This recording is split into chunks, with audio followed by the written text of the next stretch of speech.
Welcome to series Addict. Today we're traveling back to the neon glow of the 1980s, into a world of high-speed boat chases, pastel suits, dangerous drug empires, and one of the most groundbreaking stylistic revolutions television had ever seen.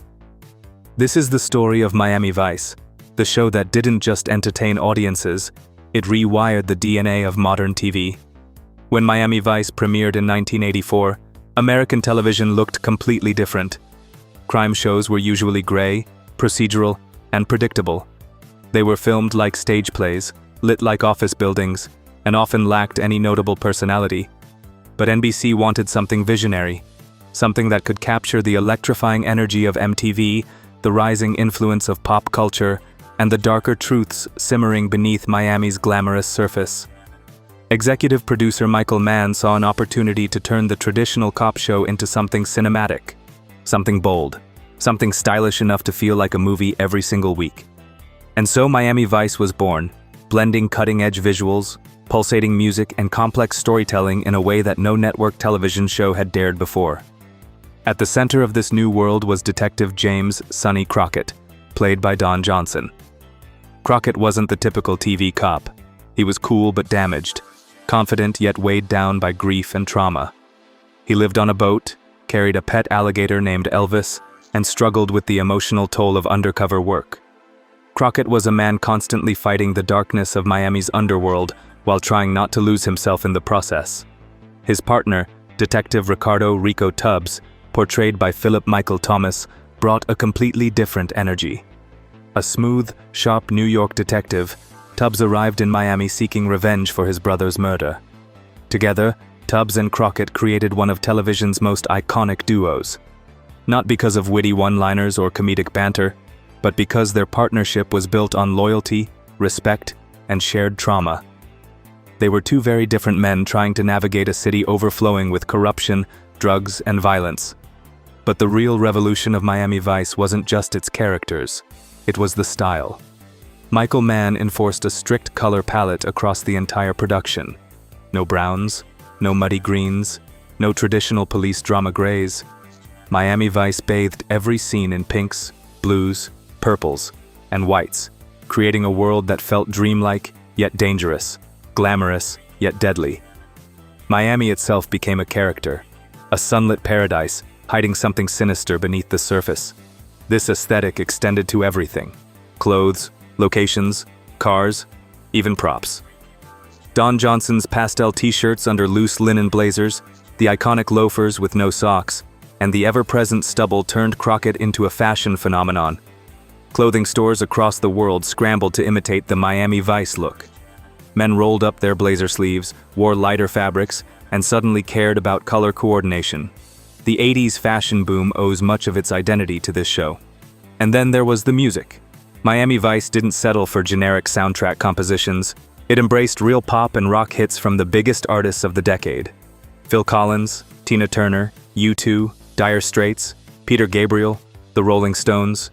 The list goes on.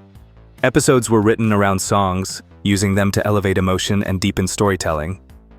When Crockett drives through the city at night while In the Air Tonight plays, it isn't just a scene. It's a cinematic moment etched into television history. But beneath the neon glow and stylish visuals, Miami Vice tackled some of the darkest realities of the 1980s. Drug wars, political corruption, immigration struggles, assassinations, addiction, organized crime. The show didn't shy away from harsh truths. Episodes often ended not with victories, but with moral ambiguity. Crockett and Tubbs frequently failed, losing suspects, friends, or pieces of themselves along the way. Miami Vice dared to suggest that in a corrupt world, justice is often compromised. The show's commitment to authenticity added weight to its stories. Real DEA agents consulted on episodes. Many plotlines came directly from case files or news reports. Miami was, at the time, a hub for international drug trafficking and money laundering, and the series leaned heavily into that reality. Criminals weren't cartoon villains. They were charming, intelligent, and terrifyingly real. The kind of people who could afford lavish mansions, yachts, and armies of henchmen. The impact of Miami Vice was immediate and massive. Ratings soared, critics praised its bold style, fashion brands took notes, and suddenly every network wanted something similar. a slick, modern show with great music and cinematic visuals. Miami Vice had changed the rules, and everyone noticed. Another essential part of Miami Vice's visual identity came from its unforgettable cars, which became symbols of the show's sleek, high-octane style. At the height of the 1980s exotic car craze, Sonny Crockett's wheels weren't just props, they were statements. His early seasons were defined by a black Ferrari Daytona Spider replica, a car that instantly became one of the decade's most recognizable television vehicles. Later, the show transitioned to the white Ferrari Testarossa, provided through a unique partnership with Ferrari itself, solidifying Crockett's image as the ultimate stylish detective. Meanwhile, Tubbs's choice, a classic 1964 Cadillac DeVille convertible, reflected his smoother, more understated personality. These cars didn't just transport the characters from one scene to another, they amplified the show's cinematic energy, turning every chase, every night drive, and every quiet moment on the Miami streets into a piece of 80s pop culture art. As Miami Vice continued through its 5-season run, the show kept pushing boundaries, both visually and emotionally. The series didn't rely on repetitive formulas or predictable outcomes. Instead, each episode felt like a self-contained mini-movie, blending action, drama, and psychological depth. Miami Vice understood something that most series of the 80s didn't: that viewers were ready for television that looked and felt like cinema. The emotional complexity of the show became even more pronounced in later seasons. Crockett's character arc, in particular, took darker turns. He struggled with guilt, personal loss, and the emotional drain of undercover work. One of the most famous storylines involved Crockett suffering amnesia and temporarily believing he was one of the drug dealers he pretended to be. This arc showcased how deeply the series explored the psychological cost of fighting crime in a world where morality was rarely black and white. Tubbs, too, endured heartbreak throughout the series. Whether losing loved ones, getting close to victims, or facing the brutal realities of Miami's criminal world, Tubbs balanced compassion with determination. His dynamic with Crockett was the heart of the show. Two men standing on opposite ends of personality and background, yet united by the same mission. Their bond was built not on jokes, but on shared trauma, loyalty, and trust forged in life-or-death situations. Even the supporting cast added depth to the series. Lieutenant Castillo, played with quiet intensity by Edward James Olmos, brought a brooding, enigmatic presence. His mysterious past, precise decision-making, and calm authority grounded the chaos around him. Whenever Castillo stepped into a room, the tone shifted. A reminder that Miami Vice wasn't just about flash and style, but also about deep emotional resonance and character-driven drama.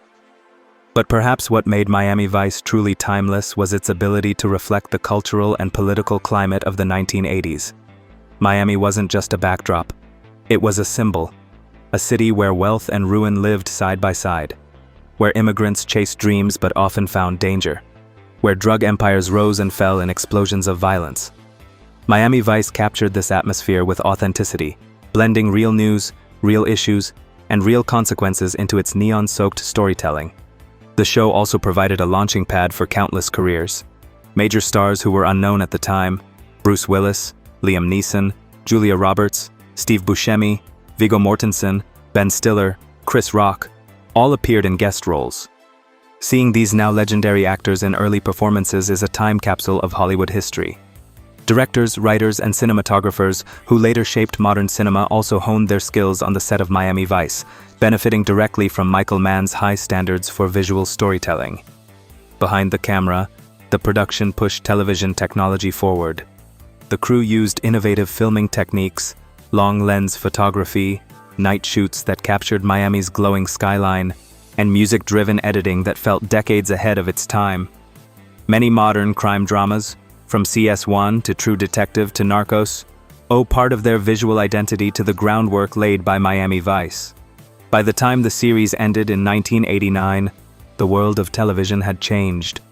Viewers expected better visuals, they expected bold music choices, they expected emotional depth and cinematic style. Miami Vice had raised the bar so high that TV could never return to what it was before. The show had permanently transformed the medium.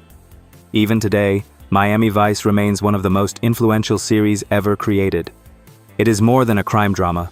It is more than an 80s time capsule. It is a cultural landmark, a series that combined art, music, performance, and storytelling in a way that felt genuinely revolutionary. Its legacy lives on, not just in reruns or nostalgia, but in the very language of modern television. Whenever you see a slow-motion montage set to a popular song, whenever a crime show uses bold color palettes, whenever a series treats its episodes like mini-movies, that is Miami Vice echoing through the decades. Because Miami Vice wasn't simply watched, it was experienced.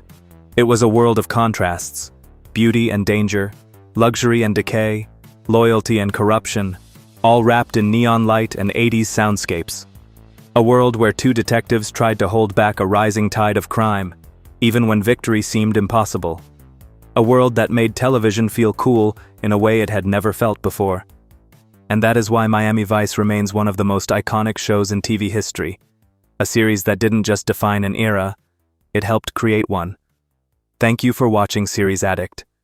If you enjoyed this deep dive into Miami Vice, make sure to like, subscribe, and turn on notifications so you don't miss the next episode.